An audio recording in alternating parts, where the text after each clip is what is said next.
أجمعين أما بعد رب اشرح لي صدري ويسر لي أمري واحلل عقدة من لساني يفقهوا قولي۔ اللہ رب العزت کا احسان ہے کہ ہمیں رمضان کی سعادتیں نصیب ہو رہی ہیں۔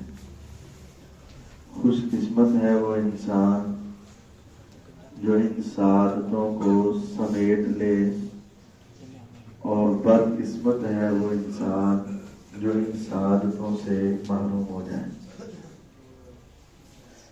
اس سعادتوں کے مہینے میں بھی کچھ لوگ اللہ تعالیٰ کی زیادہ سعادتیں حاصل کرتے ہیں اور کچھ لوگ اس سے محروم ہو جاتے ہیں۔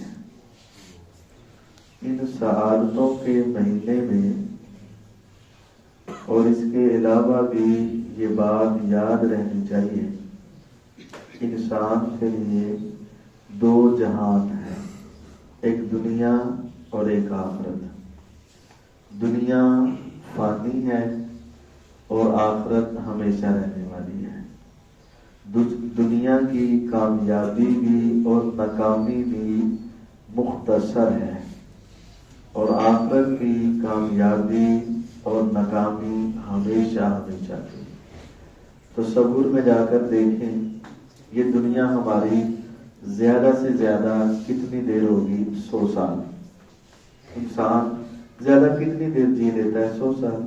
اس کے بعد تو وہ خود اس دنیا سے اکتا جاتا ہے، اس کی بیماریاں، اس کے معاملے، اس کا بھی دنیا میں رہنے کو جی نہیں چاہتا، اور دنیا والے بھی اس کو عموماً سنبھالتے نہیں ہیں۔ اس کا کھانا پینا چھوٹ جاتا ہے، چلنا پھرنا چھوٹ جاتا ہے۔ زندگی زیادہ سے زیادہ کیا ہے؟ 100 سال ہے، اور اس میں سے ہماری کتنی گزر چکی ہے۔ اور آخرت کی جو زندگی ہے وہ تصور کریں، 100 نہیں، 1000 نہیں، لاکھ نہیں، کروڑ نہیں، ہمیشہ ہمیشہ کی زندگی۔ اس کے دکھ بھی مستقل نہیں ہے، اس کے سکھ بھی مستقل نہیں ہے، اور اس کے سکھ بھی مستقل ہے اور دکھ بھی مستقل ہے۔ جب یہ بات ہمارے دل و دماغ میں پیوست ہو جائے گا کہ وَلَدَارُ الْآخِرَةِ خَيْرٌ وَأَبْقَىٰ، آخرت کا گھر ہی ہمیشہ کا رہتا ہے۔ وَلَلْآخِرَةُ خَيْرٌ وَأَبْقَىٰ، یقینی بات ہے کہ آخرت کا گھر ہی سب سے بہتر اور باقی رہے، تو اس کے لیے اتنی محنت کرنی پڑے گی، اتنی تگ و دو کرنی پڑے گی۔ ہم اگر آج کچھ بیج لیں گے، کل ہمارا وہ اگائے گا۔ اگر آج نئی بیج لگائیں گے، کل نہیں اگے گا۔ آج بیج کیا ہے؟ 2-3 باتیں ذہن میں بٹھا لیں۔ سب سے پہلی بات یہ ہے، اگر والدین زندہ ہیں تو ان کے ساتھ ہر ممکن کوشش کر کے حسن سلوک کر لو، ہر ممکن کوشش کر۔ اور اگر اس دنیا میں نہیں ہے، والدین تو ہر ایک کے یا زندہ ہے یا اس دنیا میں نہیں، اگر اس دنیا میں نہیں ہے تو ان کے لیے صدقہ جاریہ بن جاؤ۔ یقین جانو، دنیا آخرت میں وہ انسان کچھ نصیب ہو جائے گا جو اپنے والدین کے ساتھ دونوں طریقوں میں کوئی ایک طریقہ بنا لیتا ہے۔ زندہ ہے تو خدمت کر لو، اس دنیا میں نہیں ہے تو ان کی خدمت کے حصے کا ان کا صدقہ جاریہ بن جاؤ۔ زندہ میں دیکھیں، نبی پاک صلی اللہ علیہ وسلم کے دیدار سے بڑھ کر مسلمان کے لیے کوئی نعمت کیا ہوگی؟ حضور کے چہرے کا دیدار کر لینا انسان کو صحابی بنا دیتا ہے، اور صحابی بننا دوسرے لفظوں میں جنت کی ضمانت ہے۔ جو صحابی بن گیا وہ جنتی ہے، جنت کی ضمانت ہے۔ لیکن آپ ایک عظیم صحابی سے کیا کہہ رہے ہیں؟ آپ نے فرمایا اے عمر رضی اللہ تعالی۔ عمر رضی کے مقابلے کا کوئی صحابی کون ہے؟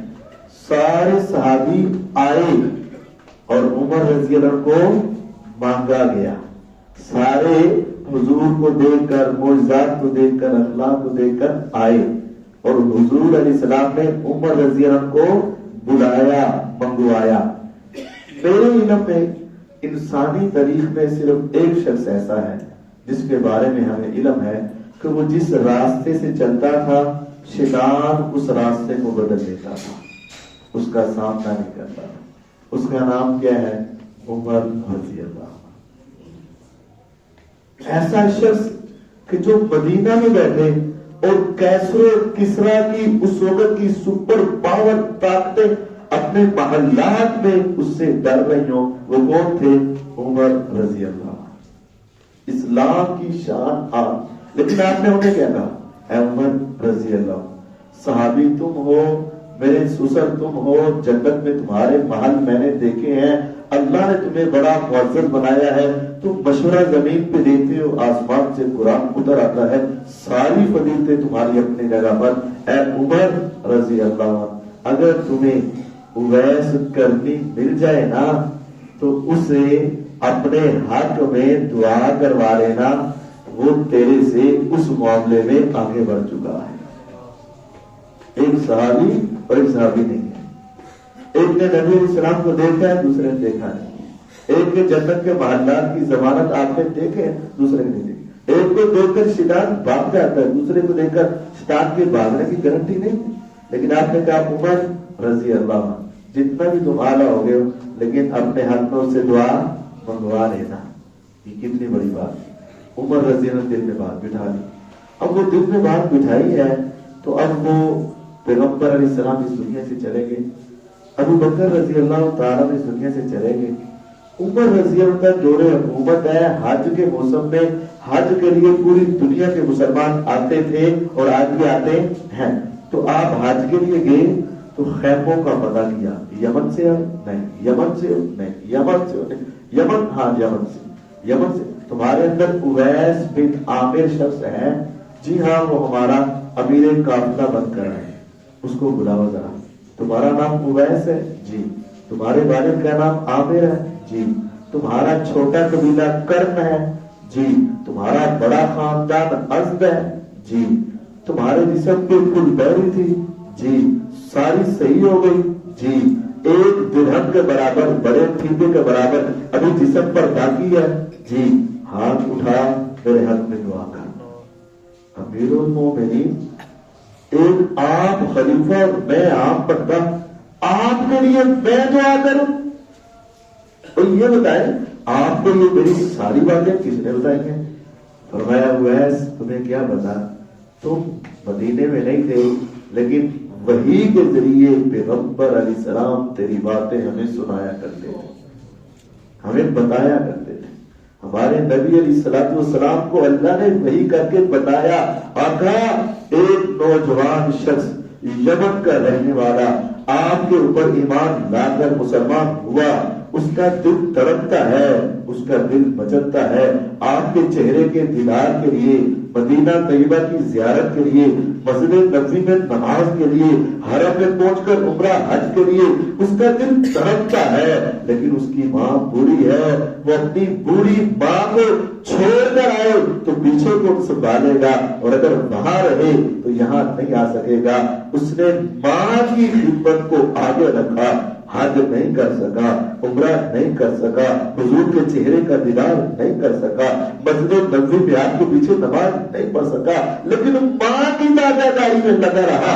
آسمان والے کو اس پر اتنا پیار آیا، کہا آقا جب بھی اویس کے ہاتھ اٹھتے ہیں، لب ہلتے ہیں، آسمان والا کبھی اس کو خالی موڑتا ہی نہیں ہے۔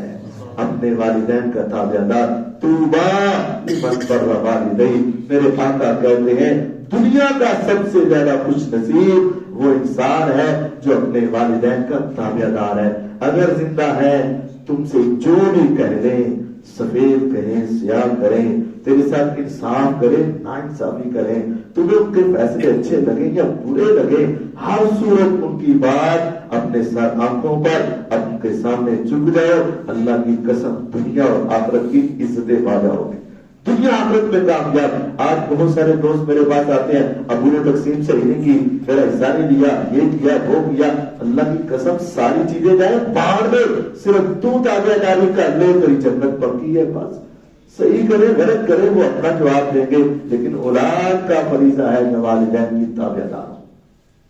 دوسری بات، طوبیٰ